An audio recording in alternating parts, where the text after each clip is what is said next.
Good morning everyone. नमस्कार दोस्तों, मैं हिमांशु कौशल आज फिर आपके साथ हूँ एक नई क्लास के साथ में। जैसा कि हम लास्ट क्लासेस में टेंसेस के बारे में सीख चुके हैं, डब्ल्यू एच फैमिली के बारे में सीख चुके हैं, मॉडल्स के बारे में सीख चुके हैं, कंजक्शन के बारे में सीख चुके हैं। आज मैं आपको सिखाऊंगा हैज़ या हैव का यूज़। हैज़ या हैव का यूज़ हम कहाँ कहाँ करते हैं, कैसे करते हैं, इनका टेंसेस से क्या लेना देना है, क्या लेना देना नहीं है। क्योंकि देखिए, एक लिखने और पढ़ने वाली इंग्लिश में और एक बोलने वाली इंग्लिश में काफ़ी फ़र्क होता है। तो आइए समझते हैं यहाँ पर हैज़ हैव का इम्पोर्टेंस क्या है और ये अलग से क्या अपनी महत्वपूर्ण अपनी इम्पोर्टेंस रखते हैं। चलिए, उससे पहले एक बार आपसे फिर कहना चाहूँगा कि मेरे चैनल को सब्सक्राइब कीजिए, ज़्यादा से ज़्यादा शेयर कीजिए। हैज़ या हैव, हैज़ या हैव का मीन्स होता है कि किसी चीज़ के को पास में रखना, पास है, यानी कि हैज़ या हैव कोई किसी इंसान के पास में कोई वस्तु है, पास है, यानी कि रखता है, वो वस्तु रखता है। तो यहाँ पर पास के साथ हैज़ हैव के साथ में हम अगर इसकी अदर फॉर्म की बात करें, देखिए हैड, पास था, पास्ट फॉर्म हो जाती है। विल हैव पास होगा, कैन हैव पास हो सकता है, शुड हैव पास होना चाहिए, कुड हैव पास हो सकता है, माइट हैव पास होगा और वुड हैव पास होता है। इसके साथ में इफ़ भी लगाते हैं। और यूज टू हैव पास हुआ करता था। चलिए, इसके 4-5 तरह से हम यूज़ अलग अलग तरह से करते हैं। देखिए, वन बाई वन सीखते हैं। यहाँ पर नंबर 1 पास है।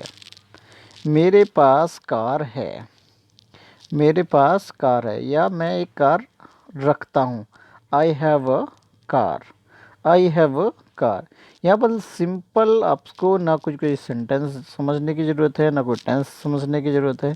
अगर आपके पास कोई चीज़ है, आप कहते हैं कि मैं ये चीज़ रखता हूँ, मेरे पास कार है, मेरे पास फैन है, मेरे पास बाइक है, मेरे पास हेलीकॉप्टर है, मेरे पास ट्रक है, वॉट एवर आप कुछ भी कह सकते हैं। तो सिंपली आपको उसमें कुछ करने की ज़रूरत नहीं, आई हैव। अगर हम यहीं पर ये चीज़ कहेंगे कि ही, अगर उसके पास ये चीज़ें हैं तो he has a car, he has a car, simple. चलिए अगला एग्जांपल लेते हैं। हाँ, एक चीज़ और यहाँ पर सीखेंगे। आई हैव ए कार, मेरे पास कार है। अगर इसी चीज़ को कहेंगे मेरे पास कार थी, I had a car, I had a car. मेरे पास कार होगी, आई विल हैव ए कार, मेरे पास कार हो सकती है। आई कैन हैव ए कार, मेरे पास कार होनी चाहिए। I should have a car, मेरे पास कार हो सकती थी। आई कुड हैव अ कार, मेरे पास कार हो सकेगी। आई माइट हैव अ कार, मेरे पास कार हुआ करती थी। आई use to have a car. अब यहाँ पर would have, if I would have a car, यदि मेरे पास कार होती। ठीक है, इसके इतने सारे हैज़ हैव के साथ में ये सारे एग्जांपल्स हम ले सकते हैं और यहाँ पर इनका इस्तेमाल करके इंग्लिश स्पीकिंग में अपनी यूज़ कर सकते हैं। नेक्स्ट एग्जांपल लेते हैं, दूसरा यूज़ करते हैं। देखिए, एक चीज़ तो हमारे पास कोई चीज़ होने के लिए हम हैज़ हैव का यूज़ करते हैं, दूसरा जो यूज़ करते हैं हमें किसी बीमारी के लिए यूज़ करते हैं। देखिए, जैसे कि मुझे बुखार है, आई हैव अ फीवर, मुझे बुखार है। अब यहाँ पे अगर कहेंगे हम मुझे बुखार था, आई हैड अ फीवर, मेरे पास बुखार होगा। हालांकि नॉर्मल केसेस में इस तरह का टेंस नहीं होता, मेरे पास बुखार होगा। आई विल हैव अ फीवर, मुझे बुखार हो सकता है। आई can have a fever, I can have fever, मुझे बुखार होना चाहिए। आई शुड हैव फीवर, मुझे बुखार हो सकता था। आई कुड हैव फीवर, मुझे बुखार हो सकेगा। आई माइट हैव अ फीवर, अगर मुझे बुखार होता। If I would have fever, मुझे बुखार हुआ करता था। आई यूज टू हैव फीवर। चलिए नेक्स्ट एग्जांपल लेते हैं। मेरे दो भाई हैं। देखिए यहाँ पर तीसरा क्या है कि हम किसी रिलेशन को बताने के लिए, दिखाने के लिए भी हम हैव एज हैव का यूज़ करते हैं रिलेशंस के लिए।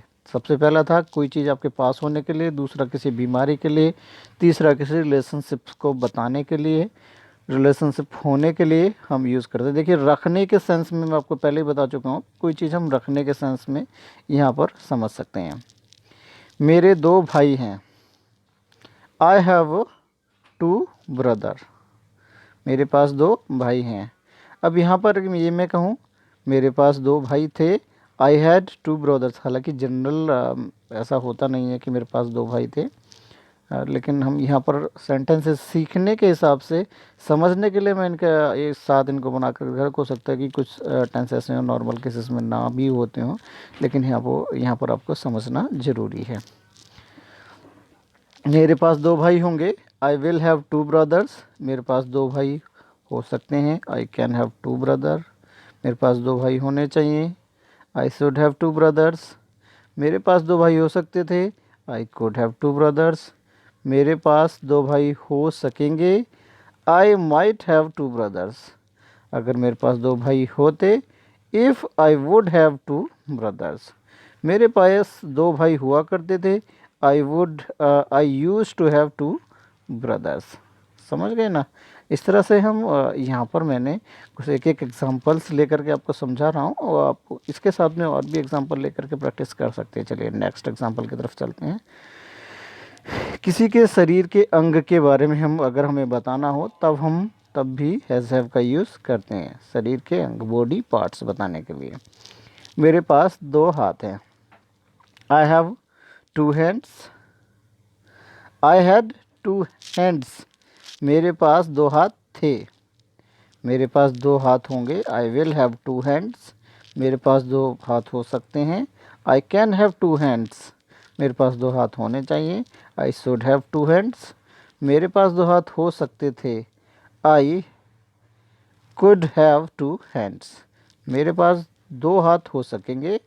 आई माइट हैव टू हैंड्स। अगर मेरे पास दो हाथ होते, if I would have two hands. मेरे पास दो हाथ हुआ करते थे। I used to have two hands. चलिए अगले एग्जांपल की तरफ चलते हैं। देखिए अगला है कि अपनी ऑनरशिप या मालिकाना हक की, मेरे पास ये चीज़ है, मेरे पास वो चीज़ है, इसको दिखाने के लिए आप यहाँ पर हैज़ हैव का यूज़ करते हैं।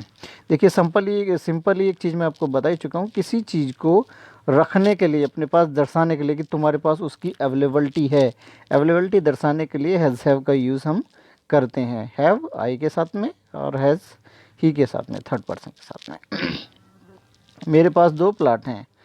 I have two plots. मेरे पास दो प्लॉट थे। I had two plots. मेरे पास दो प्लॉट होंगे। I will have two plots. मेरे पास दो प्लॉट हो सकते हैं। I can have two plots. मेरे पास दो प्लॉट होने चाहिए। I should have two plots. मेरे पास दो प्लॉट हो सकते थे। I could have two plots. मेरे पास दो प्लॉट हो सकेंगे। I might have two plots. अगर मेरे पास दो प्लॉट होते, if I would have two plots. मेरे पास दो प्लॉट हुआ करते थे या मेरे पास दो प्लॉट थे। I used to have two plots. देखिए ये मैंने आपको 5 तरीके से आपको बताया, लेकिन सिंपली आपको अपने माइंड में हो सकता है कुछ ऐसे एग्जांपल्स या कुछ ऐसे स्टेटमेंट्स भी निकल कर आएँ जो इन सब चीज़ों में नहीं आते हैं। तो आप यहाँ पर अपनी अवेलेबिलिटी की, आपके पास ये चीज़ है, इसको दर्शाने के लिए हम हैज़ हैव का यूज़ करते हैं।